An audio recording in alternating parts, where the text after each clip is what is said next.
5 अगस्त 2019 को जम्मू कश्मीर से आर्टिकल 370 खत्म करके पहले अलहदगी पसंदी पर स्ट्राइक हुई और अब 5 अगस्त से पहले पत्थरबाजों और गद्दारों पर स्ट्राइक की तैयारी होने लगी है। मुस्तैद सिक्योरिटी फोर्सेस ने वादी में एक एक कर दहशतगर्दों का सफाया कर रहे हैं, तो दूसरी जानिब पत्थरबाजों को सबक सिखाने की शुरुआत होने जा रही है। जराये के मुताबिक जम्मू कश्मीर CID ने सभी मुतालिक महकमों को हुक्म जारी किया है, जिसमें अगर कोई पत्थरबाजी जैसी वारदात में शामिल हो तो उसे गद्दार करार किया जाए। लेकिन ये खबर सामने आते ही सियासत शुरू हो गई है। उमर अब्दुल्ला ने ट्वीट कर सवाल उठाते हुए लिखा कि जब तक कसूर साबित ना हो जाए ऐसा करना ठीक नहीं।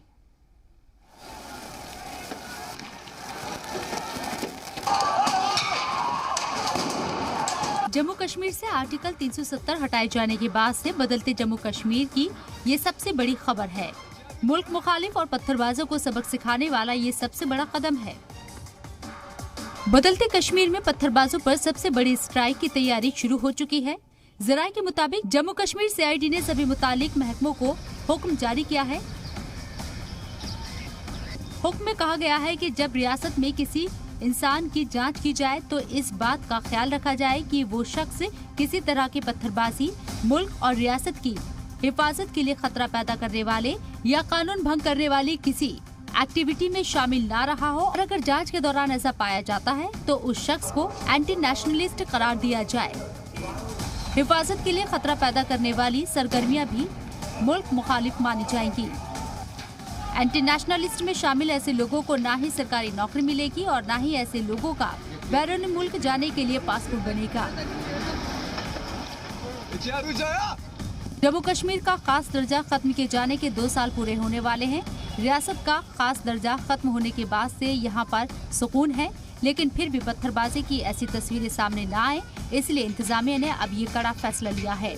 लेकिन इससे पहले कि ये फैसला कानून बनकर जमीन पर उतरे, सियासी टेंशन बढ़ी हुई है। नेशनल कॉन्फ्रेंस के नेता और जम्मू कश्मीर के साबिक CM उमर अब्दुल्ला ने अपने ट्वीट के जरिए तकरार तेज कर दी है। उमर अब्दुल्ला ने ट्वीट करते हुए लिखा है, एक प्रतिकूल पुलिस रिपोर्ट अदालत में मुलजिम पाए जाने का ऑप्शन नहीं हो सकती। 1.5 साल पहले जम्मू कश्मीर पुलिस ने लोक सुरक्षा अधिनियम के तहत मेरी नजरबंदी को सही ठहराने के लिए एक प्रतिकूल पुलिस रिपोर्ट बनाई थी, जो कि कानूनी चुनौती के दौरान नहीं टिकेगी। ये पहली बार नहीं है जब जम्मू कश्मीर के कुछ सियासतदान ऐसे मुल्क मुखालिफियों को नादान बताने की कोशिश कर रही हो। महबूबा मुफ्ती भी पहले कई बार ऐसे लोगों पर सख्ती की मुखालिफत कर चुकी है। कांग्रेस लीडरान को भी ये फैसला थोड़ा सख्त नजर आता है। जो वहाँ पर व्यापक पैमाने पर पत्थरबाजी होती है उसको कर्ब करने के लिए एक ये स्टेप उठाया है, लेकिन ये कुछ ज़्यादा हार्श नज़र आता है। कुछ नेताओं को देशद्रोह के आरोपियों के खिलाफ ये फरमान सख्त लग रहा है, लेकिन यहाँ सवाल ये भी है कि जम्मू कश्मीर में पत्थर थामने और हथियार उठाने वालों के खिलाफ सख्ती क्यों न दिखाई जाए। ब्यूरो रिपोर्ट, जी मीडिया। लेकिन अवामी सतह पर संगबारी के वाकयात रोकने के लिए CID के इस फैसले का खैर मकदम किया जा रहा है। जम्मू को लोगों ने इसे अहम फैसला करार देते हुए कहा कि इससे कश्मीर में पत्थरबाजी के वाकयात में कमी वाक़ई होगी। उनका कहना है कि शरपसंद अनासिर संगबारी के जरिए फांसी दस्तों की दहशतगर्द मुखालिफ कार्रवाइयों में दखल अंदाज होकर दहशतगर्दों को बचाने की कोशिश करते हैं। मकामी लोगों का कहना है कि CID के इस फैसले के बाद अब आम लोग इसमें मुलविस होने से बचने की कोशिश करेंगे। आपको तो मालूम ही है कि जो हमारी सुरक्षा की एजेंसी है, जो CID की एजेंसी है, जो टाइम टू टाइम अपनी रिपोर्ट जो ऊपर सरकार को भेजती रहती हैं, और जो 370 टूटने के बाद ये सबसे अच्छा सुनहरा जो कदम सरकार ने उठाया था, ये चाहिए था कि इससे जो पहले की सरकारें उठाती।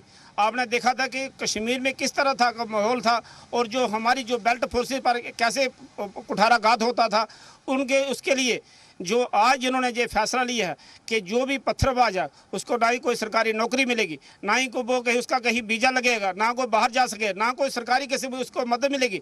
ये बहुत ही अच्छा कदम है, और इसमें हमारी जो प्रदेश की सरकार है और सेंटर की मोदी सरकार है, उन्होंने बहुत अच्छा कदम उठाया है। कहीं ना कहीं ये जो गवर्नमेंट ने फैसला लिया है बहुत अच्छा फैसला है, और हम इसकी बड़ी अच्छी तरीके से प्रशंसा करते हैं, क्योंकि जम्मू कश्मीर में जितने भी हालात ख़राब हो रहे थे आज से पीछे, तो ये कम से कम उनको एक आगे के लिए शिक्षा मिल जाएगी कि अगर ऐसा करोगे तो आपका जो है करैक्टर वेरिफिकेशन जो है वो आप कहीं ना कहीं आप नौकरी के लिए अप्लाई नहीं कर सकते हो, जहाँ बाहर कहीं दूसरी स्टेट में, जहाँ दूसरी कंट्री में नहीं जा सकते हो। इसके लिए एक गवर्नमेंट का बहुत अच्छा कदम है जिसकी हम बड़ी अच्छी तरीके से सराहना करते हैं।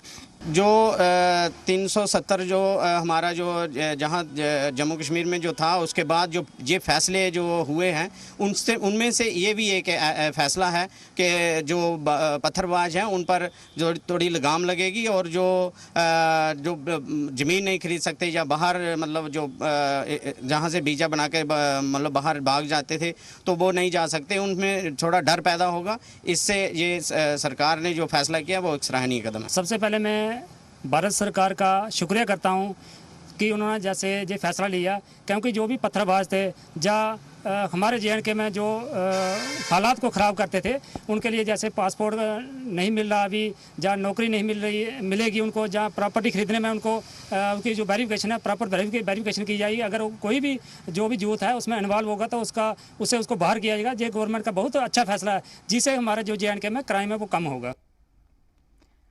और हमारे साथी जितेंद्र नूरा बराह रास्त मौजूद हैं जम्मू से हमारे साथ इस खबर पर तमाम तफसीलात लेकर। जितेंद्र, ये क्या अहम फैसला लिया गया है और CID के इस फैसले का आवाम ने भी ज़्यादातर खैर मकदम किया है। इसके बाद संगवारी को लेकर वाक़यात में बड़े पैमाने पर कमी आने की उम्मीद है। क्या लगता है आपको, किस तरह का ये फैसला है और किस तरह के और रद्द-ए-अमल रिएक्शन सामने आ रहे हैं? जी बिल्कुल मुमताज, जिस प्रकार से अगर CID की बात करें, जिस प्रकार से उन्होंने फैसला लिया है कि जम्मू कश्मीर अगर कश्मीर की बात करें तो पत्थरबाज किया करते, कहीं ना कहीं देखा जाए तो शर्मिंग किया करते, जब मिलिटेंट सुरक्षा बलों पे अटैक करते थे वो उनकी आर्ट में उनको स्पाग में बाहर निकलते थे कि सुरक्षा करने पे पत्थर मार गए। लेकिन जो जम्मू की आवाम है उन्होंने वेलकम किया, उन्होंने जिस प्रकार से पत्थरबाज जब मिलिटेंट अटैक करते थे, जब वो भागने की कोशिश करते थे, सुरक्षा बलों में पत्थर फेंका करते थे, उसे मिलिटेंट को सुरक्षा मिलता था, वो भाग जाते थे। इसी को देखते हुए सरकार ने जो फैसला लिया था, CID ने जो एक सर्कुलर निकाला है, जो बहुत बढ़िया सर्कुलर, कहीं ना कहीं देखा जाए तो जो पत्थरबाज है उन पर लगाम कसी जाएगी। कहीं ना कहीं जगह सुरक्षा बलों पे आए दिन जो पत्थर मारे जाते थे वो नहीं बचेंगे। लेकिन देखा जाए तो 370 से जब टूटा हुआ है, कहीं ना कहीं देखा जाए पत्थरबाजी बिल्कुल बंद हो चुकी है। सबसे बड़ी बात रहेगी जिस प्रकार के लोगों ने CID का खैर मकदम किया है कि उन्होंने पत्थरबाजों पे जो नकेल कसी है कि जो भी पत्थरबाज होगा उनको वेरिफिकेशन, उसका पासपोर्ट की वेरिफिकेशन नहीं होगी, उसके बाद किया जाए नौकरी नहीं कर सकता। उसके बाद जमीन जायदाद की बात करें, कहीं ना कहीं देखा जाए तो जो पत्थरबाज है कहीं ना कहीं उनके दिमाग में भी ये बात रहेगी कि अगर हम इस प्रकार की हरकतें करेंगे कहीं ना कहीं हमें नुकसान होगा। जिस प्रकार से CID ने जो बड़ा फैसला लिया, लगता है कि CID का जो फैसला है खैर मकदम है और सबको इसको मानना चाहिए। कश्मीर की बात करें, जिस तरह महबूबा मुफ्ती जहाँ पे पत्थरबाजों के लिए उनको रेस्ट किया जाता था, उनकी जो लड़की थी उनको कहते थे जो बच्चे हैं उनको छोड़ दिया जाए, लेकिन ऐसा नहीं है। जो पत्थरबाज होता है वो बच्चा नहीं होता है, कहीं ना कहीं वो गुनाहगार होता है। और अगर की बात करें, मुरुद्दुल्लाह ने साफ तौर पर कहा है कहीं ना कहीं इस तरह की बयानबाजी आएगी। लेकिन सरकार की अगर देखे जाए तो सरकार की भी मंशा थी कि पत्थरबाजी की किस प्रकार से आज बहुत बड़ा जो मतलब इनिशिएटिव लिया गया है, ये बहुत बड़ा इनिशिएटिव है, कहीं ना कहीं पत्थरबाजी पर रुकावट आएगी। जी मुमताज। तो नेशनल कॉन्फ्रेंस और कांग्रेस का क्या रिएक्शन है इस पर जितेंद्र? देखा जाए तो जिस प्रकार अगर नेशनल कॉन्फ्रेंस की बात करें, जिसमें नेशनल कॉन्फ्रेंस का है कि व्यक्ति को अगर जिस प्रकार से सरकार को सख्ती का कानून है, सख्ती का कानून नहीं लाना चाहिए। कहीं ना कहीं देखा जाए तो झूठ को बच्चों को ठहराया जाता है। अगर इस तरह की बात रहती है, कहीं ना कहीं मैंने पहले भी कहा कि जो झूठ हो जाए पत्थरबाजी करता है कहीं ना कहीं वो गुनहगार होता है। क्योंकि देखा जाए तो उससे पहले अगर मुरुद्दुल्लाह साहब की बात करें, उससे पहले की महबूबा मुफ्ती की बात करें, वो बच्चों की रिहाई की मांग करती रही है और बच्चों को छोड़ा जाए जो जेल में बंद है। इस तरह की बहुत सी चीजें ऐसी होती हैं। अगर देखा जाए तो जब अमरनाथ यात्रा, जब अमरनाथ लैंड के लिए जो जम्मू में इसका मतलब एक आंदोलन किया गया था, तब तक के बच्चों को नहीं छोड़ा गया था। लेकिन जब पत्थरबाजों की बात आती है, जो कश्मीर में पत्थर चलाते हैं, जब उनको छोड़ने की बात आती है, महबूबा मुफ्ती और कश्मीर के बहुत सारे नेता आगे आते हैं। लेकिन ऐसा नहीं होना चाहिए, क्योंकि देखा जाए तो अगर कांग्रेस की बात करें, कांग्रेस का यही मानना है कि पत्थरबाजी जो पत्थर करता है कहीं ना कहीं गुनहगार है, लेकिन इतने सख्ती से पेश नहीं आना चाहिए। कहीं ना कहीं देखा जाए तो CID के फैसले को कुछ लोगों ने, जम्मू की बात करें, जम्मू के लोग तो काफी खुश है। अगर सियासी दलों की बात करें तो आने वाले समय में और भी अभियान आ सकता है, इससे सियासत भी हो सकती है। लेकिन सबसे बड़ी बात है कि CID ने जो अपना फैसला सुनाया है, सर्कुलर निकाला है पत्थरबाजियों के लिए, जो देखा जाए तो जम्मू के लोगों ने इसका खैर मकदम किया है। जी ममता, यानी अब पत्थरबाजों के बुरे दिन का पैगाम CID ने इस सर्कुलर के तौर पर रिलीज किया है जितेंद्र। जी बिल्कुल, जिस प्रकार से अगर सीआईडी ने जिस प्रकार से देखो सीआईडी है कि जो भी अपनी रिपोर्ट होती है वो सेंटर को भेजती है। जब सेंटर को रिपोर्ट होती है सेंटर पूरी इस पर तफसील करता है कि अगर पत्थरबाज है, क्योंकि देखा जाए तो जब पत्थर मारे जाते हैं कहीं ना कहीं सुरक्षा बलों से लोगों को पकड़ा जाता है, उनके हाथ में पत्थर होते हैं, वो पत्थर भी ऐसे होते हैं जो नुकीले होते हैं। जब नुकीले जब किसी के पत्थर पे किसी को लगता है किसी की बाजू टूट रही है, किसी की आंख फूट रही है, किसी के सर पे लग रहा है, कहीं ना कहीं वो जख्मी होते हैं। उनमें देखा जाए तो जिस प्रकार से पत्थर मारे जाते हैं कुछ लोग की ऐसी स्थिति होती है जो काफी गंभीर रहती है। इसी को देखते जो सीआईडी ने सर्कुलर निकाला है जो खैर मकदम है और जम्मू के लोगों ने आवाम किया है, लेकिन इस प्रकार की सख्ती जिस प्रकार से अगर पहली सरकारों के समय में जब पत्थर मतलब चला करते थे, लेकिन किसी भी ने इस तरह का इनिशिएटिव लिया। अगर उस समय इनिशिएटिव लिया होता तो आज के जो पत्थरबाज है इस तरह की हरकत नहीं करते। लेकिन आज कहीं ना देखा जाए 370 के बाद बहुत से ऐसे कानून लाए गए जम्मू कश्मीर के लिए, लेकिन उनमें से देखा जाए 370 के बाद अगर 2 साल पूरे होने के कहीं ना कहीं देखा जाए सीआईडी की तरफ से जो कानून लाया गया, सर्कुलर निकाला गया, मैं समझता हूँ कि बहुत बड़ी बात होगी जिससे पत्थरबाजों पे रोक लगेगी, कहीं ना कहीं क्राइम पे कमी आएगी। जिस तरह से सुरक्षा बलों पे पत्थर फेंके जाते हैं वैसी वारदात नहीं होगी। जी मुमताज। शुक्रिया जितेंद्र, आपका हमारे साथ जुड़ने के लिए, इस खबर पर तमाम तफसीलात हमारे नाज़रीन तक पहुंचाने के लिए बहुत शुक्रिया आपका।